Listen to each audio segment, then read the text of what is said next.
bring the plant from the nursery, you need to repot it, but repotting should be done only if the plant has outgrown the pot. Let the plant be in the pot that came from the nursery unless you see the roots coming out of the drainage holes. Otherwise, do not disturb it. If the roots are coming out of the drainage holes, then you could shift it to a bigger pot, twice the size of the current pot. Potting your plant, you could use coconut husk, which is very good because the roots think that the coconut husk are roots as well. Then you can add potting soil.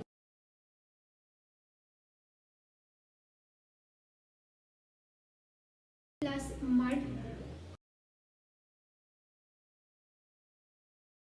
Then you could top it up with some coconut husk, and this helps with watering.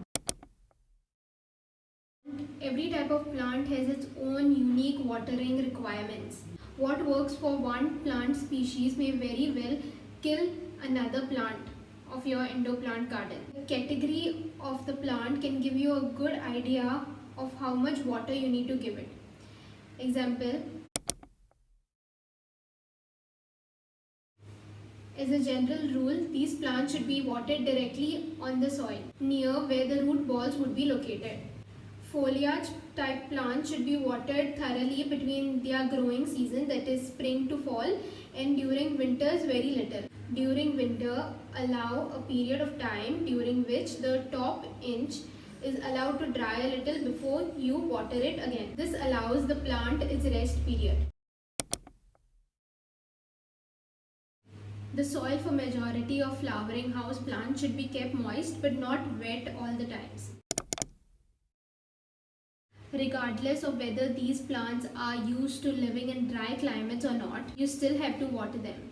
From spring to fall, I suggest you water these so that the soil is between moist and dry, and during winter, barely water them at all.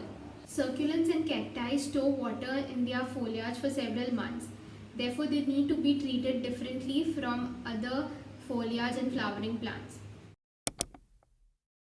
Most plants like the sun, and they will cope well if they are kept in a brightly lit spot without direct sun.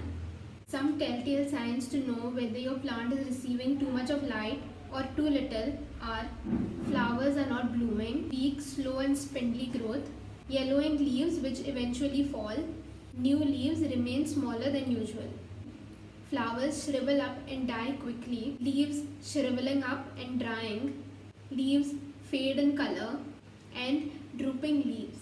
Some plants need artificial lighting to grow well indoors, but not that many. Fluorescent lights are best options, as for artificial lighting, they are easily available and affordable and are available in different styles, that is tubing or spot lamps. Fertilizing houseplants or plant feeding is important to provide nutrients which support growth during their growing season.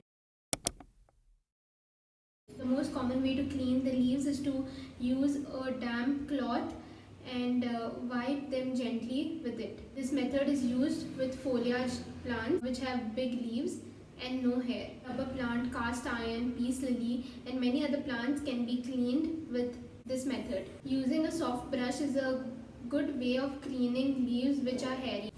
A paint brush is a good option. Many plants with thin leaves such as ferns, palm and others will respond well to being sprayed like you would when misting a plant to improve its humidity level.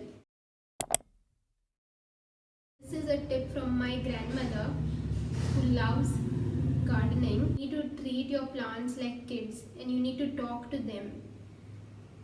Don't neglect them. Terrariums are a small enclosed environment for certain plants.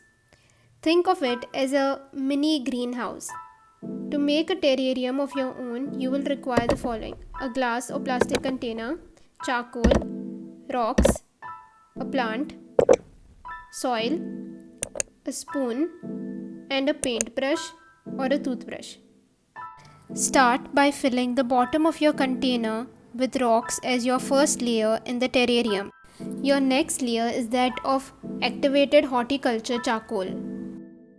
Charcoal is an important element in a terrarium because it helps remove toxins and odors. Your next layer will be that of the potting soil.